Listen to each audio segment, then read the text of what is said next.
Olá, povo querido, que a paz do Senhor Jesus esteja com todos. Esta é mais uma edição do DEPACOM Informa, é o Departamento de Comunicação da CIB mantendo você informado.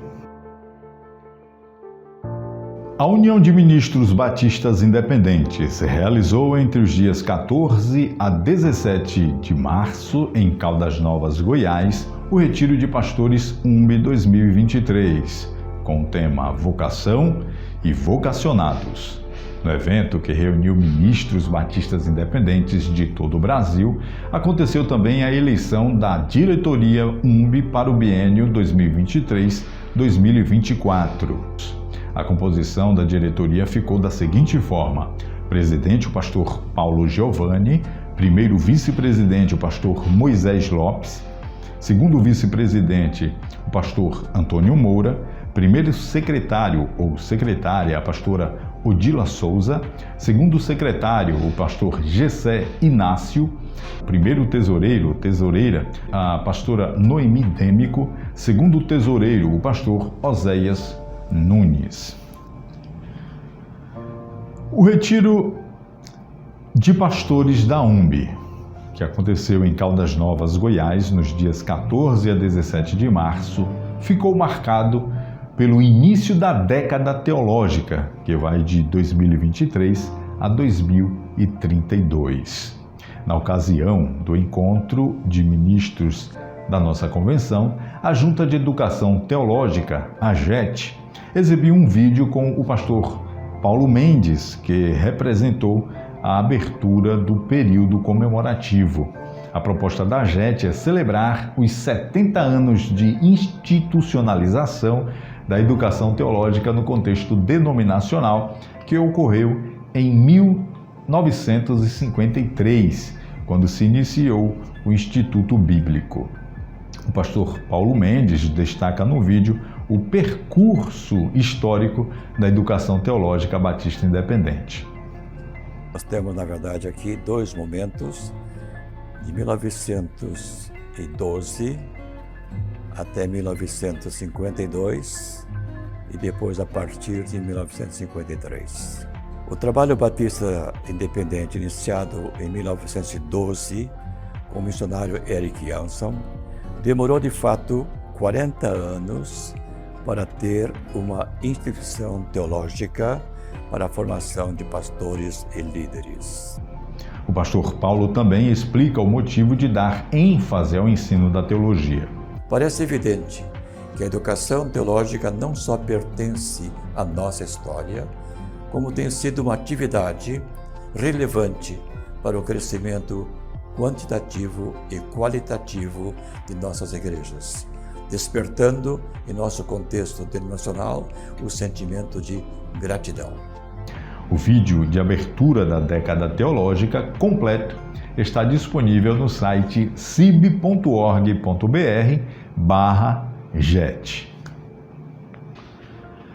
A partir desta edição, o DEPACOM Informa inicia uma série que vai fazer você conhecer melhor os projetos da Secretaria de Missões da CIB. O primeiro projeto que iremos apresentar em nossa série é realizado em Macapá, capital do Amapá, na região dos Ribeirinhos, o projeto Acolher, que está sob a responsabilidade do casal de missionários, pastor Luiz Neto e Liliane. A Igreja Batista Independente, onde os missionários estão, fica às margens do rio Amazonas, em uma das muitas áreas de ressaca da cidade. Hoje se estima que mais de 100 mil pessoas moram em área de ressaca, que nesta região corresponde a ribeirinhos emigrados de ilhas do Pará que foram morar em Macapá. A comunidade sofre com problemas como desnutrição, a falta de infraestrutura local e a baixa renda das famílias, o que faz com que as crianças cresçam sem ou com poucas oportunidades e perspectivas de vida. É neste contexto que surge o Projeto Acolher, que tem como lema Ensinando para Transformar Vidas, trazendo perspectivas de vida, esperança de dias melhores e ensinando sobre direitos e deveres de cada cidadão. Paz, Pastor Eric, prazer enorme estar falando aqui do extremo norte do Brasil para falar sobre essa parceria com a Secretaria de Missões e o que Deus tem feito para que o reino dele possa ser expandido aqui em Macapá. O trabalho aqui em Macapá, como uma das metas da CIB é ter uma igreja em cada capital do Brasil, esse é um dos nossos projetos. Eu acho que o projeto em Macapá ele se divide em 3 focos aqui. Eu tenho um projeto de plantação de uma igreja, eu tenho um projeto de desenvolvimento comunitário e um projeto de transformação social. O projeto de plantação de igreja, nesses 11 anos, a gente louva a Deus porque mais da metade da diretoria da igreja são de jovens adolescentes que cresceram com a gente e que hoje fazem parte da diretoria da igreja, converteram, alguns estão fazendo seminário e serão os futuros líderes da igreja aqui em Macapá. O projeto de transformação de desenvolvimento comunitário parte de uma perspectiva de que a nossa comunidade é a nossa igreja e que nós devemos cuidar dela. Então, Macapá, com 500 mil habitantes, e estima-se pelo último censo que 20% da população, isso é quase 100 mil pessoas, moram em áreas de palafita. São áreas de ressaca do Rio Amazonas ou outras áreas com água, onde as pessoas moram em áreas de madeira, em casas de madeira sem saneamento básico, com energia precária, água precária. E quando a gente olha como igreja, a gente vai se fazer a pergunta: o que isso tem a ver com o reino de Deus? E nós entendemos que o reino de Deus precisa alcançar o homem em sua integralidade, e é aí que a igreja começa a trabalhar. E uma comunidade que há 18 anos tinha uma água terrível, tem agora uma água potável de qualidade, segundo a própria empresa de saneamento do estado. Esse trabalho com comunidade vai trazer benefícios para uma geração, não só para a geração atual, mas para as futuras gerações que deixam de ficar doentes, que começam a ter uma água de qualidade. Para quem mora em área de palafita e não ter como caminhar, e a gente conseguir mudar essa perspectiva para que as próprias pessoas agora comecem a cuidar da área que elas vivem. Então, esse trabalho de desenvolvimento comunitário, a gente tem expandido ele para outras comunidades para poder mudar essa perspectiva de uma realidade social tão difícil de viver. E o dia a dia de quem mora em palafita é um dia a dia muito complexo. E dentro dessa realidade nós também temos outra situação bem difícil em Macapá, que é a questão de que 18% dos jovens, dos adolescentes entre 13 e 17 anos, eles declaram que já sofreram algum tipo de abuso, violência ou exploração sexual. Então, nas áreas de palafita, a gente tem em Macapá, na periferia, a gente tem sérios problemas. Eu já encaro isso como uma doença social, de abuso, de exploração, de pedofilia. E aí é que a gente entra com um projeto social para enfrentar esses casos, né? A gente teve resultados muito gratificantes do que Deus tem feito. Foi ficar 8 anos sendo dentro das meninas que a gente atendia sem nenhuma gravidez na adolescência, sendo que quando a gente começa lá em 2012, a gente teve 9 meninas grávidas, elas tinham entre 12 e 14 anos. Agora, durante a pandemia, a gente começou a ter novamente casos, e aí agora a gente está num novo ambiente, fazendo novamente um trabalho de fortalecimento, de trazendo para perto, de ensinando, de cuidando, para que essas realidades não aconteçam no dia a dia.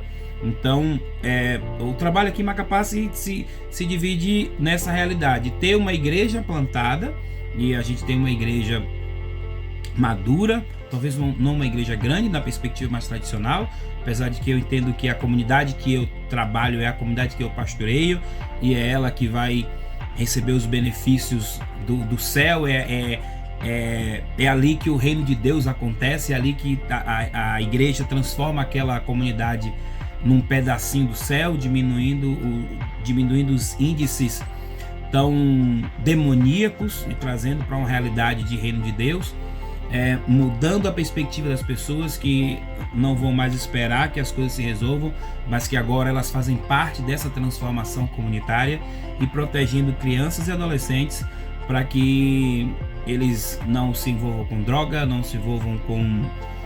não sejam vítimas do homem mau, que de alguma forma termina roubando a infância de muitas das crianças que a gente atende. Então nós estamos ali em cima, mostrando que Jesus continua vivo e caminhando entre as pontes e palafitas de Macapá, dizendo que o reino dele começou, porque o reino dele está muito mais próximo do que você imagina. Jesus está caminhando entre as pontes. Então nós clamamos que o reino dele continue a vir sobre nós, para que a gente tenha força, garra e coragem para enfrentar os desafios do dia a dia, que o reino dele venha sobre a nossa igreja, para que entenda cada vez mais a importância de mudar uma perspectiva e transformar uma sociedade, porque onde a luz e o sal estão, não haverá escuridão e não haverá dissabor. Jesus está transformando vidas. Então pedimos oração pelo trabalho aqui em Macapá, para que Deus possa continuar nos abençoando e a gente continue ensinando para transformar vidas. Deus abençoe a todos os irmãos. Obrigado pelas orações aqui, pela minha vida, pela vida da Liliane, da Luciane e da Luciana, dessa família que se colocou à disposição de Deus para servir no reino dele. Venha o teu reino sobre Macapá. Você pode conhecer mais este projeto e também ajudar através do link que está aparecendo na tela.